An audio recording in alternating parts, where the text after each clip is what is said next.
ইসলামের দ্বিতীয় খলিফা উমর ইবনে খাত্তাব মৃত্যুবরণ করার পরে ইসলামের তৃতীয় খলিফার দায়িত্ব গ্রহণ করেন উসমান রাদিয়াল্লাহু তাআলা আনহু।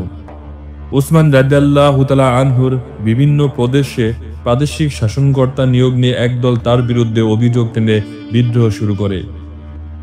উসমান রাদিয়াল্লাহু তাআলা আনহু বিভিন্নভাবে তাদের শান্ত করার চেষ্টা করতে থাকেন। তাদের কথা মতো মিশরের গভর্নরকে প্রতিস্থাপন করে আবু বকরের ছেলে মুহাম্মদ ইবনে আবু বকরকে নিয়োগ করলেও বিদ্রোহীরা শান্ত হয়নি। তারা নানাভাবে অভিযোগ টেনে এনে উসমান রাদিয়াল্লাহু তাআলা আনহুকে অপসারণের দাবি করতে থাকে। উসমান রাদিয়াল্লাহু তাআলা আনহু সবকিছু মীমাংসার আশ্বাস দিলেও তারা 656 সালের 17 জুন তার বাড়ি অবরোধ করে এবং এক পর্যায়ে তারা বাড়ির কক্ষে প্রবেশ করে কুরআন তেলাওয়াত করা অবস্থায় তাকে হত্যা করে। উসমান রাদিয়াল্লাহু তাআলা আনহু মৃত্যুবরণের পর ইসলামের চতুর্থ খলিফার দায়িত্ব গ্রহণ করেন আলী ইবনে তালিব। তিনি দায়িত্ব গ্রহণের পরে সারা মহল থেকে উসমান রাদিয়াল্লাহু তাআলা আনহুর হত্যার বিচারের দাবি আসে। তালহা ও জুবায়ের আলী রাদিয়াল্লাহু তাআলা আনহুর খেলাফত সমর্থন করেছিল মূলত উসমান রাদিয়াল্লাহু তাআলা আনহুর হত্যার বিচার করার জন্য। এমনকি কিছু কিছু মহল থেকে দাবি ওঠে উসমান রাদিয়াল্লাহু তাআলা আনহুকে হত্যাকারীদের দ্রুত মৃত্যুদণ্ড প্রদানের জন্য।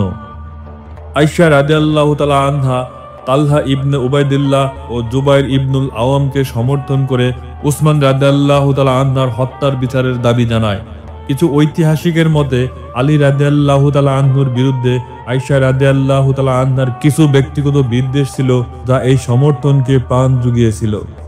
কিন্তু আরব বেদুইন ও কৃতদাসরা ইসলামী সাম্রাজ্যে ভাঙন সৃষ্টি করতে চেয়েছিল বিদায় আলী রাদিয়াল্লাহু তাআলা আনহু আন্দোলনকারীদের কিছুদিন অপেক্ষা ও শান্ত হতে বলে।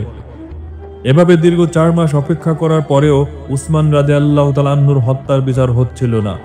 এদিকে আলী রাদিয়াল্লাহু তাআলা আনহু খলিফার দায়িত্ব গ্রহণ করেই বিভিন্ন প্রদেশে নতুন নতুন প্রাদেশিক কর্মকর্তা নিয়োগ দান করেন এবং পুরাতন সাহাবাদের পদত্যাগ করতে অনুরোধ করেন।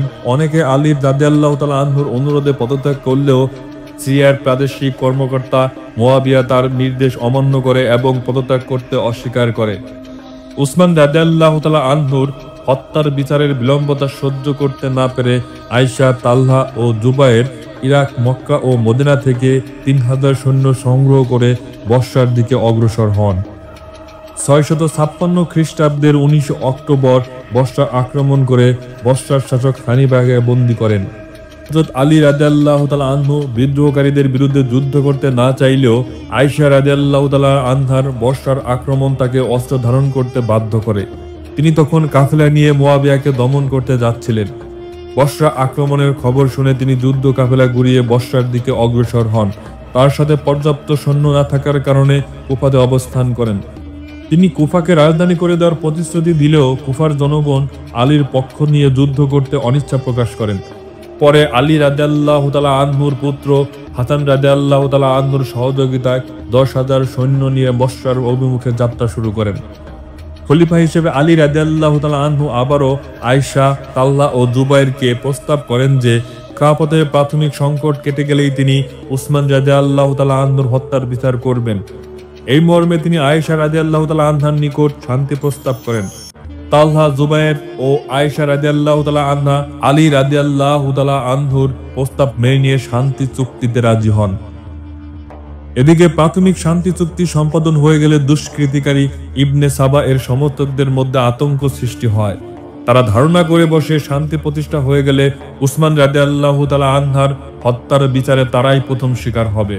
তাই 656 খ্রিস্টাব্দের 9 ডিসেম্বর আশতার, নাখিও ইবনে সাউদা সহ তাদের দলের অন্যান্য সদস্যরা মিলে আলী ও আয়েশা উভয় শিবিরে আক্রমণ করে। তৃতীয় পক্ষ আক্রমণ করার ফলে দুই পক্ষের মধ্যেই ভুল বোঝাবুঝি হয়। রাতের আধারে আক্রমণ হলে ভোর হতেই দুই দলের মধ্যে অনাকাঙ্ক্ষিতভাবে প্রচন্ড যুদ্ধ শুরু হয়ে গেল। আর এটাই সর্বপ্রথম মুসলমানদের বিরুদ্ধে মুসলমানদের অস্ত্র ধারণ। দুই দলের মধ্যে তুমুলভাবে যুদ্ধ চললেও কোনো দলই এই যুদ্ধ চায়নি, বরঞ্চ এটি ছিল তৃতীয় পক্ষের ষড়যন্ত্রের ফলে একটি ভুল বোঝাবুঝি। এই যুদ্ধ চলাকালীন সময়ে পুনরায় আলী, তালহা ও জুবায়েরকে শান্তি প্রতিষ্ঠার আহ্বান জানান ও যুদ্ধ বন্ধ করতে অনুরোধ করেন। তারা আলী রাদিয়াল্লাহু তাআলা আনহুর কথা মেনে নিয়ে যুদ্ধক্ষেত্র ত্যাগ করে ফেরত দেওয়ার পথেই উভয়ই হত্যার শিকার হন। জুবায়েরকে ঘুমন্ত অবস্থায় হত্যা করে আমর বিন জুরমুজ, আর তালহা দৈনিক ব্যক্তির তীরের আঘাতে নিহত হয়। ফলে যুদ্ধ সমাপ্ত ঘটে না, বরং যুদ্ধ পুনরায় আবারও আয়েশা রাদিয়াল্লাহু তাআলা আনহার নেতৃত্বে পুরোদমে চলতে থাকে। এই যুদ্ধে আয়েশা রাদিয়াল্লাহু তাআলা আনহা উটের উপর থেকে পরিচালনা করছিলেন বিদায় এই যুদ্ধ উটের যুদ্ধ বা উষ্টের যুদ্ধ নামে পরিচিত। প্রচন্ড যুদ্ধের এক পর্যায়ে আয়েশা রাদিয়াল্লাহু তাআলা আনহার দল পরাজয় বরণ করেন। উভয় দলেই প্রচুর ক্ষয়ক্ষতির সম্মুখীন হয়। আলী রাদিয়াল্লাহু তাআলা আনহু মুহাম্মদ সাল্লাল্লাহু আলাইহি ওয়াসাল্লামের স্ত্রী আয়েশা রাদিয়াল্লাহু তাআলা আনহাকে সসম্মানে তার ভাই মুহাম্মদ ইবনে আবু বকরের নিকট মদিনায় পাঠিয়ে দেন। এতে শত্রুপক্ষ খুশি হয় এবং মুসলিম উম্মার মধ্যে ফাটল তৈরি করে। ইসলামের প্রথম গৃহযুদ্ধ হিসাবে এই যুদ্ধের তাৎপর্যতা অনেক বেশি। ঐতিহাসিক মুর বলেন, এই যুদ্ধে প্রায় 10,000-এর মতো মুসলিম প্রাণ হারান। এটাই প্রথম যুদ্ধ যেখানে মুসলমানের বিরুদ্ধে অস্ত্র ধারণ করে। এর মাধ্যমে ইসলামের প্রথম গৃহযুদ্ধ বা ইসলামের প্রথম ফিতনা শুরু হয়। ঐতিহাসিক পিকে হিট্টি বলেন, এই যুদ্ধের সুদূর প্রসারী ফলাফল হিসাবে এই যুদ্ধ মুসলমানদের খিলাফতকে দুর্বল করে দিয়েছিল। এই যুদ্ধের সমাপ্তি ঘটে উসমান রাদিয়াল্লাহু তাআলা আনহুর হত্যার বিচারের মধ্য দিয়ে।